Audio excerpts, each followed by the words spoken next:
네, 안녕하세요. 이번이 네 번째 동영상인데, 이제는 동영상을 올리는 즉시 조회수가 올라가긴 하네요. 첫 번째, 두 번째 동영상은 며칠 동안 아예 조회수가 없었습니다. 그래서 제 스스로 좀 공허한 외침처럼 느껴졌는데, 이제 그런 느낌은 받지 않네요. 이왕 들어오셔서 동영상 보시는 김에 구독과 좋아요 버튼도 좀 부탁드리겠습니다.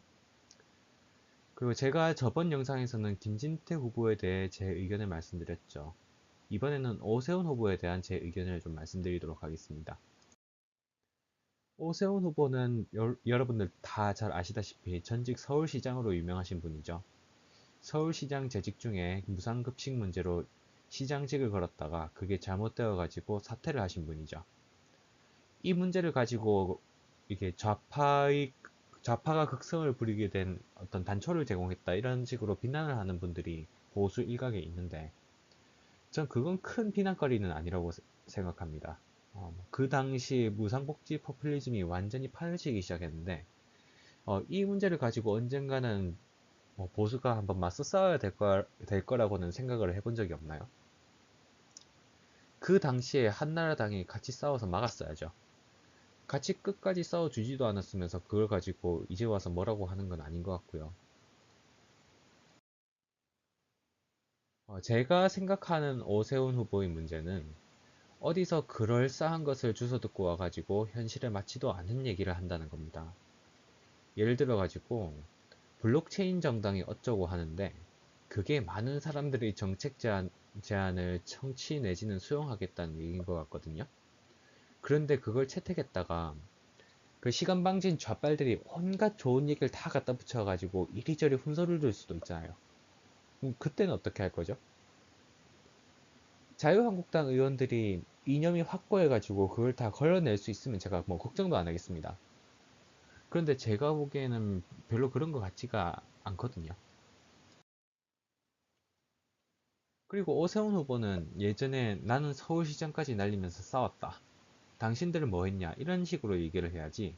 이제 와서 중도의 마음을 잡겠다. 확장성이 어쨌다 하시는데 그러면 중도를 잡기 위해 이 사람은 뭘 어떻게 하겠다는 건지 전혀 모르겠어요. 구체적인 얘기가 전혀 없고요. 그럼 설마 좌클릭을 하거나 좌파들이 뭐라고 하면 두 손 들고 항복하겠다는 건 아니겠죠? 안보 정책 얘기하는데 뭐 핵무장 얘기하고 무상급식 반대하면서 서울시장직을 내려놓은 전력을 감안하면은 그런 건 아닌 것 같습니다만은 그런데 오세훈 후보는 본인이 확장성 측면에서 유리하다고 보는 것 같은데 아마 서울시장에 두 번 당선된 이력을 근거로 그런 말을 하는 것 같아요. 그런데 이게 얼마나 말이 안 되냐면은 이분은 본인이 서울시장 당선된 것만 기억하고 총선 때 정세균한테도 져가지고 국회의원 강탈한 건 기억을 못 하나 봐요. 그게 무슨 확장성 있는 후보예요? 오세훈 후보는 그런 걸로 확장성 얘기하지 말고 차라리 이렇게 얘기를 하는 게 낫죠. 나는 같은 말이라도 좀 더 부드럽게 할 수 있는 재주가 있다. 나는 얼굴도 되지 않느냐. 차라리 이렇게 설득하는 게 훨씬 나을 것 같습니다. 그리고 마지막으로 오세훈 후보는 가장 결정적으로 당이 어려울 때 그냥 뛰쳐나가서 반기문을 도우려다가 낙동강 오리알이 된 적이 있죠. 그러고 다시 돌아왔죠. 그렇다고 해서 오세훈 후보가 지금 보수의 위기를 불러일으킨 장본인이라고 보기는 어려운 측면이 있기 때문에 이것 때문에 앞으로 오세훈은 정치하면 안 돼. 저는 뭐 이렇게까지 말하고 싶지는 않습니다. 그런데 비교적 최근에 그런 행보를 보이셨으면은 당분간 자숙하고 다시 밑에서부터 백의종군하는 자세를 보여주는 게 더 진정성을 어필하는 방법이 아닌가 하는 아쉬움을 갖고 있습니다.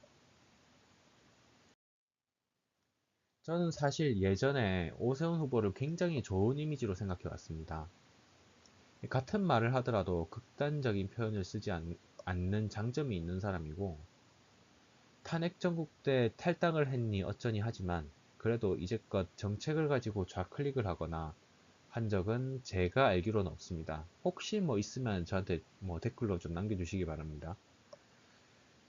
그러면 방금 말씀드린 대로 당분간 당대표 같은 데 출마하는 건 좀 삼가하고 이런 시국에는 보수 정당이 내세워야 될 정책들을 강하게 주장했다가 좀 잠잠해졌을 때 지자체장이나 국회의원 선거에 출마해가지고 정치적으로 재기하는 방법으로 가야지 지금처럼 조급하게 정치 중앙으로 나오려고 하면 정치 생명이 오히려 더 빨리 끝날 수도 있을 것 같아요. 이 보수층 유권자들 중에서 많은 분들이 오세훈이 배신자 어쩌니 하는데 저도 이 사람이 그렇게 가볍게 처신한 것은 그 당시에 굉장히 실망했습니다만은 앞으로 하는 걸 보고 한 번 정도는 더 기대를 걸어보고 싶기는 합니다. 이것으로 이번 영상을 마치도록 하겠습니다. 아무튼 오세훈 후보께서는 처신을 앞으로 잘 해주셨으면 좋겠고요. 다음 영상에서는 마지막으로 황교안 후보에 대해서 좀 말씀을 드리도록 하겠습니다. 이분에 대해서는 좀 드릴 말씀이 좀 많이 있습니다.